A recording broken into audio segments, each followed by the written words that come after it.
अस्सलाम वालेकुम दोस्तों, हे अधे खे 100 रुपया आहे, अधु कलाक थी आहे, हिकिड़ी इंजेक्शन कोन थी मिले। पर्सनली छोकिरे खे पैसा ॾिना आहिनि। डॉक्टर अस्पताल में कोई कोन्हे, हे कल्टियूं थो खाए वीचारो।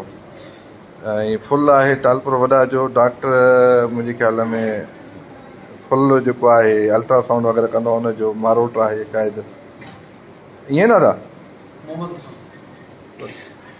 ऐं हीअ अखियुनि में हिन जा ॻोढ़ा तव्हां ॾिसी सघो था त डॉक्टर कोई कोन्हे को, न कंपाउंडर आहे। हिन जी कंडीशन अहिड़ी आहे, हाणे पर्सनली डॉक्टर खे वठी आयो आहियां, हुनखे पैसा ॾिना आहिनि त इंजेक्शन हिते कोन्हे का। मां पर्सनली हुनखे पैसा ॾिना आहिनि त यार हिन वीचारे जो इंजेक्शन हुन जो सूरु जेको आहे हिन जा हिते पासीरीअ सूर थी छा थियो, उहो बि ॿाहिरां वठणु वियो आहे जॾहिं इंजेक्शनूं वग़ैरह कोन थियूं मिलनि। ऐं हे अधो त हिते आहे, हिन फ़क़ीर खां मां पुछणु आयुमि त हिते काई मालिकी कोन्हे का, स्टाफ में कोई कोन्हे को। सिविल अस्पताल ख़ैरपुर जी इहा कंडीशन आहे त डॉक्टर ताला ॾेई हलिया विया आहिनि। हे हिननि जो वेटिंग रूम आहे, बिल्कुलु को राणो न राणी मुल्क में। हे ताला ॾिना पिया आहिनि। अधु कलाक खां इहो मां तमाशो ॾिसां थो त MS अलाए कंहिंजे चवण ते आहे। ख़ुदा जे वास्ते यार ॿियो कुझु न कयो, सॼी कारो मुंहुं कयो अथव, कम से कम सिहत में त न सम्झो त कयो। हुन वीचारे जी हालति ॾिसी सघो था, कल्टियूं थो खाए। असां ॾिसी कोन था सघूं त डॉक्टर गुम लॻा पिया आहिनि, कोई हिननि खे चवण वारो कोन्हे को। ऐं हिन सां को गॾु बि कोन्हे वीचारा। सुई वठी आया था, वारो कराए यार, इंजेक्शन करे वठ, इंजेक्शन करे वठ हमरा खे। हे ॿाहिरां सुई घुराई आहे जेका हिन वीचारे खे इंजेक्शन करे त हिन सूरु ख़तमु थिए बाबू। हे वीचारो मूंसां मिलणु आयो आहे, हे मूंसां मिलणु आयो आहे। उनखे वीचारे खे मां तकलीफ़ ॾिनी आहे त यार वारो कर। हिन खे अधु कलाक खां वठी सूरु पियो आहे, पर हिते डॉक्टरनि जो को नालो निशान कोन्हे को। लॻल अथसि न, आराम ॾींदसि, वारो कर हमरा अॻे यार। कल्टियूं थो खाए, हिन जी कंडीशन ॾिसी सघो था।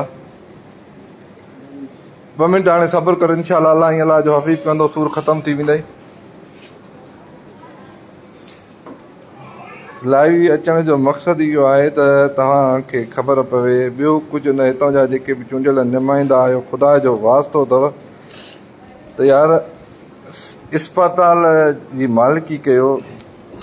हेॾी वॾी साईं कैमली शाह जेका बिल्डिंग ॾिनी आहे, हिन खे कुता बिला खाई विया। हिननि जा भूख भरबा कोन।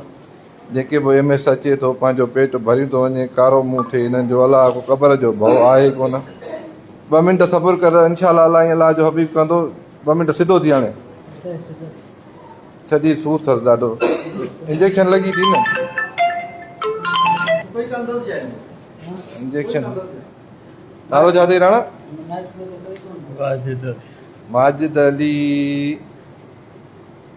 ऐं फुल माजिद अली फुल टालपुर वॾा जो आहे। हिन जी इहा कंडीशन आहे। मां दरअसल पुछणु आयुमि पंहिंजे हिन यार खां त हिन जो हाल अहिवाल वठां, पर हाणे हिते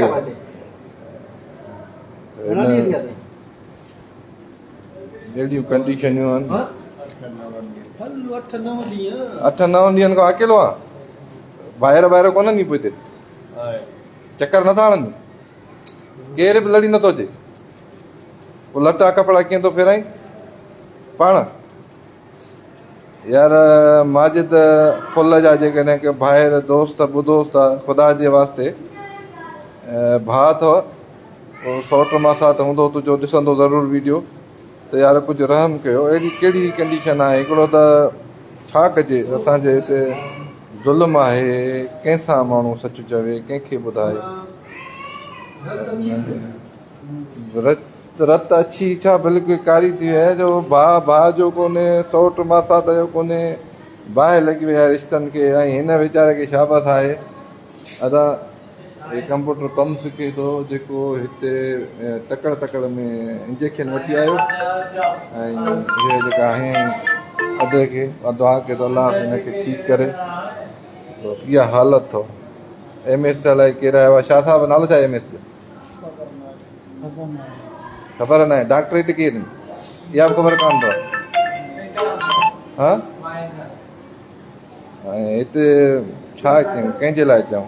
बसि दुआ कयो अलाह साईं ईमान ॾींदो, क़बर जो छल भउ थिए, आवारस जेके मरीज़ आहिनि उन्हनि जी परगोर कनि, अलाह साईं सभिनी खे छा चइजे।